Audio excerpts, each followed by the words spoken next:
Hi, my name is Ivy, and this year I have 9 weddings to attend. That's right, 9 different dresses, 9 gifts that have to be distributed, but there's only one wedding that is the most important. And nope, it's not my wedding. It just so happened that this wedding is held in Bali, and it's actually my cousin's, and I was supposed to be the bridesmaid. I even have the dress shipped over, and I was so excited to be able to go and give this speech that I would no longer be able to. Why, you may ask? You're only a bridesmaid. Because they happen because of me. Not 100%, but I played a part on it. So I'm going to give the speech that I never got the chance to. Jennifer and I have known each other since basically when I was born. She's 4 or 5 years older than me, and oftentimes when my parents had to travel for work, I would be put to Jennifer's house.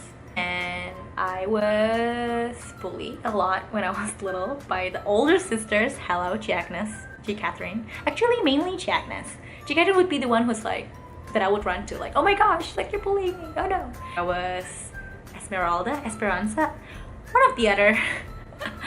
And we would always go to Puncak for New Year's, and we would always spend time over there, and we would talk all night pretty much. I was called Radio Rusak, basically meant broken radio, because I would just talk and talk and talk and non-stop, and I talk really fast too. I can't even talk. And now I feel like I also talk really fast in English. She never really went into the relationship world because at the time she was focusing on herself, and she was focused on pursuing God, which up until today I really look up to, because she is always on fire, and even when she is not on fire, she would look for the source of the fire. Long story short, there's this dude, right, that has been pretty much pursuing her for like a decade. Back when she was in middle school or high school, I forgot, but they separated because he went to the US, she went to Melbourne. Basically, she didn't think that she would be together with him for a lot of various reasons. Eventually, she was invited to come over here because I was here as well, and we went to Canada together. It was her, the dude, and the brother, which is, by the way, like, the brother is pretty much my very first best friend, because we were in the same age. We went to the same school up until high school, and then we eventually separated because he also went to Melbourne and I went to the US. Long story short, I have kind of sort of team up with him to like make sure that she would eventually fall for him. And throughout the whole time, I was just trying to, like, put hints here and there, and she was so adamant. She was like, no, I am not going with him. I will not want to be with him. And she has rejected him countless numbers, and I even told him personally, like, yo, just move on. I don't think you even deserve her, because like she doesn't even know how good you are. So if she can't appreciate that, then you should probably look for someone who can, right? And I was so like a little pissed at her too, because like, how can you not see how well he can treat you, how well he loves you, how well he cares for you? And it drives me crazy to the point where I actually made a group chat with the sisters, Agnes and Catherine, and we called it Mission Impossible. I really wish I still had the conversation. I might have. If I do, I'm gonna leave it here. And then so she went back to Indo, I went back to Indo, and then out of nowhere, this dude was like, hey, so I'm flying in to Indo and we'll be arriving like in a certain date. Can you make sure that you make an appointment with her so that you guys can meet or something like that, along that line? So I was just casually saying, hey, okay, so tomorrow can we just meet up for a dinner or something, right? And she's like, okay. Oh, the night before, I was already like kind of hinting at her, like, okay, if he was to be here right now in front of that door, because I was like in her room, and ask you out to be his girlfriend, what would you say? You were gonna say no? And she was like, I don't know. The next day, lo and behold, after I got off work, I was watching a movie and the whole time my heart was racing because I was just saying like, oh yeah, I'm already here, where are you at, and whatever. And then as soon as I went to the movie theater, my signal was gone. Bye-bye. So I didn't know what was happening in the next 2 hours, right? My heart was just beating so fast the whole time. Okay, so when I got out, I look at my phone, she wasn't even looking for me. So I was like, I guess that was a good thing. She came home like around 10:30, I don't know.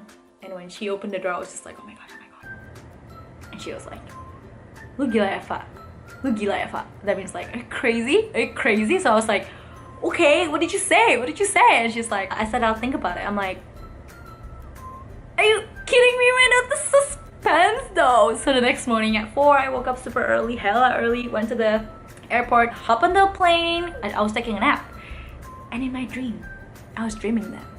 I kept texting them both and they didn't reply. Jennifer eventually replied, yeah, ... So I was like, so is that a yeah? Like, you guys are like, no, official? Or like, what? And she's like, yeah. I legitimately, literally cried. Tears running down my face in the mall. I was like, mother, they're official! And here we are. How many years after that? Like a year and a half after. Almost 2 years even. But the process is like, I don't know, a decade. Anyways, that's the story of how I put my effort into making them together. And since I am not there, and regardless of how sad I am right now, I'm really happy for you guys. And I hope that today is going so well for you, and know that even though I'm not there physically, my prayers are with you, and I love you. I don't ever say that, I don't think, but I really do. I'm getting emotional, but you're like a sister that I've never had, so missing your wedding is like killing me, you know, especially that after everything that you guys have been through, after everything that I have been through. Now, I mean, like, I want to get the credit too, but I know that today is gonna be the happiest day in your life, so you should enjoy it. And I am praying for you too. I am blessing you too with overflowing grace in your next chapter of life. And I really wish I could hug you, but I've been rambling on and on and on. This is like super long because I didn't practice this, but hey, I didn't cry. I mean, I cheered up, but I didn't cry. So I love you. I'll see you soon when you're here. Okay? I'm sorry I couldn't be there, but